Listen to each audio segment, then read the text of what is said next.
Hola, ¿cómo están? Soy Alfonso Espina y estamos con Caracol Radio, nuestros medios digitales, en este cubrimiento especial del Congreso de Andesco en Cartagena. Nos acompaña Luis Fernando Mejía, el director de Fedesarrollo, quien acá en Cartagena hace una presentación sobre las perspectivas económicas del país, sobre la reforma tributaria, sobre cómo esto impactará el sector de los servicios públicos. Doctor Mejía, gracias por estar en Caracol, bienvenido. Gracias, Alfonso, un saludo muy especial, encantado de estar con ustedes y bueno, pues aquí haciendo, por supuesto, una conferencia sobre perspectiva económica y un tema muy de coyuntura, que es la reforma tributaria. Aquí estamos viendo cuáles son las observaciones y bueno, ahí estaremos, por supuesto, dando nuestra visión sobre este tema tan álgido de discusión.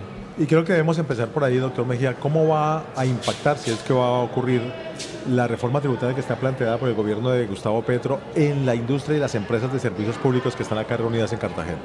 Pues Alfonso, mire, tenemos una gran preocupación porque si bien la reforma tiene elementos positivos que recogen buenas de la parte de las recomendaciones que se han hecho incluso desde Fedesarrollo, la preocupación más grande tiene que ver con el aumento en el costo de invertir en Colombia.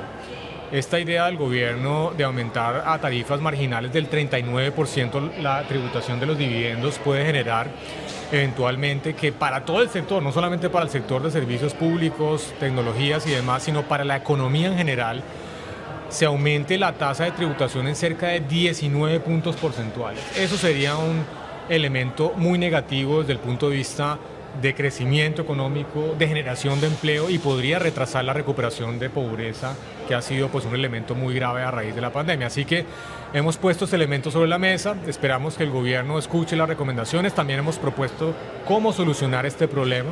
Ahí lo interrumpo porque el gobierno ha venido diciendo que no quiere cambiar su meta de recaudo, que es de 25 y un poco más de billones de pesos.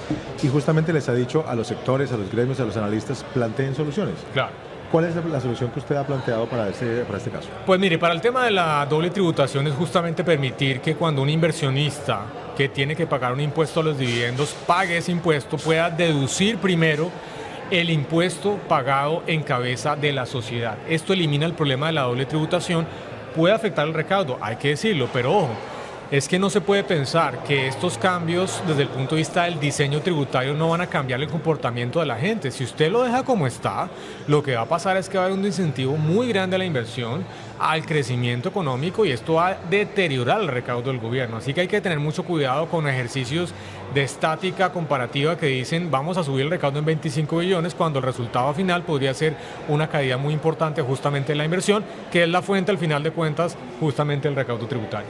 Bueno, entonces con ese ajuste usted cree sería bueno, por llamarlo de alguna manera, este planteamiento de reforma tributaria, más allá de que es necesario en lo que estamos todos de acuerdo, con ese ajuste que usted plantea, ¿tendríamos una buena reforma tributaria? Yo creo que se avanzaría de manera muy importante, pero además hay otro elemento que consideramos que se debe corregir y es este tema del impuesto a las exportaciones de petróleo y carbón, que realmente es un impuesto mal diseñado, un impuesto a los ingresos, que no debería funcionar desde el punto de vista técnico como un impuesto a los ingresos, sino como un impuesto a la renta, que es justamente lo que pretende gravar. Hemos también propuesto cambiar este impuesto por una sobretasa al sector.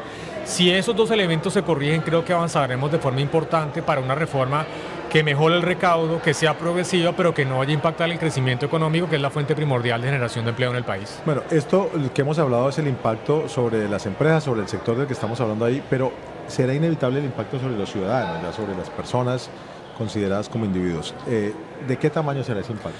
Pues va a depender de cuáles son los ajustes de la reforma, pero usted tiene un punto muy importante, es que la gente se le olvida que cuando se dice que se va a aumentar el impuesto a las empresas, no necesariamente quien termina pagando el impuesto es la empresa. Eso depende de la estructura de competencia, la profundidad del mercado, de la capacidad de sustituir productos, porque si el producto sobre el cual la empresa está vendiendo no se puede sustituir, ¿qué hace la empresa? Inmediatamente le traslada todo el costo de ese impuesto a un mayor precio al consumidor. Entonces va a depender si la reforma se aprueba como está, podríamos tener un impacto muy importante, no solamente desde el punto de vista de inversión, sino obviamente eventualmente el costo de vida de los consumidores. Así que es importantísimo disminuir ese costo que está planteando la reforma para la inversión, para la generación de empleo. Y no estamos pensando solamente en las empresas grandes, estamos pensando en las micro, pequeñas, que realmente son el grueso de la población colombiana desde el punto de vista de generación de empleo. Bueno, además de la reforma tributaria de impuestos, un tema de discusión aquí en Cartagena y en todo el país en este momento es el del esquema tarifario de los servicios públicos, especialmente en el Caribe colombiano, pero también hemos escuchado quejas ya en Cúcuta y en otras zonas del oriente del país. ¿Es posible cambiar el esquema tarifario para que disminuyan las tarifas o la tarifa que tenemos ahora es una inevitabilidad? Mire, yo creo que lo primero hay que reconocer que tenemos un problema desde el punto de vista de la evolución de las tarifas de energía. Usted mira la inflación, está vía servicios públicos, en particular energía, superando el 20% en términos anuales. Ciudades del país con inflaciones por encima del 40%, o sea que tenemos un problema que hay que resolver. El mensaje fundamental es que esto se debe hacer dentro de la institucionalidad.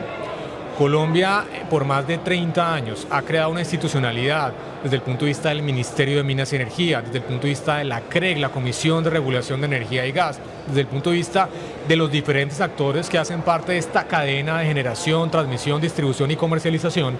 Y es fundamental, primero, reconocer que hay un problema, pero segundo, resolverlo dentro de esa institucionalidad. Y ahí están los actores relevantes que, por supuesto, saben del tema, conocen cuáles son los problemas, cómo se pueden plantear soluciones de corto, mediano y largo plazo. Esto va a requerir herramientas no solamente para resolver el problema ya, sino también repensar algunos de los elementos del esquema tarifario en Colombia, pero todo dentro de esa institucionalidad, porque esa institucionalidad es la que salvaguarda las señales de mercado para que los inversionistas continúen llegando, para que continúen las empresas de servicios públicos justamente haciendo la inversión y para mejorar la calidad y la confiabilidad de la prestación de los servicios de energía en nuestro país. Con el énfasis que usted hace en la institucionalidad y en defenderla, supongo yo, está en absoluto desacuerdo con las voces que piden, por ejemplo, acabar la Comisión de Regulación de Energía y Gas. Totalmente, eso sería un error monumental, nos llevaría a seguramente situaciones de un desbarajuste total desde el punto de vista de señales de mercado, desde el punto de vista de la prestación de servicio, que ni siquiera vale la pena discutir. De nuevo, no para decir que no hay un problema, claramente que lo hay, pero esos problemas justamente se hacen y se resuelven dentro de esa institucionalidad y no consideramos viable ningún tipo de visión que diga que hay que acabar con la CREG o que hay que intervenirla, hay que resolver estos problemas de la mano justamente de los expertos que ahí están sentados para justamente hacer eso.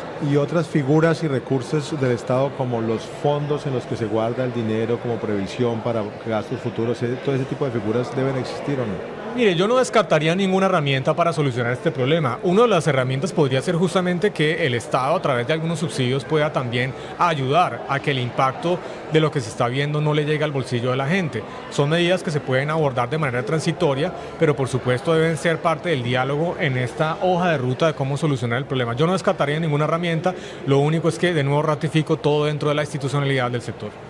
Luis Fernando Mejía, director de Fedesarrollo, pasó en Caracol Radio, en sus medios digitales, en este cubrimiento especial del Congreso de Andesco. Muchas gracias. Muchas gracias por la invitación, un saludo muy especial.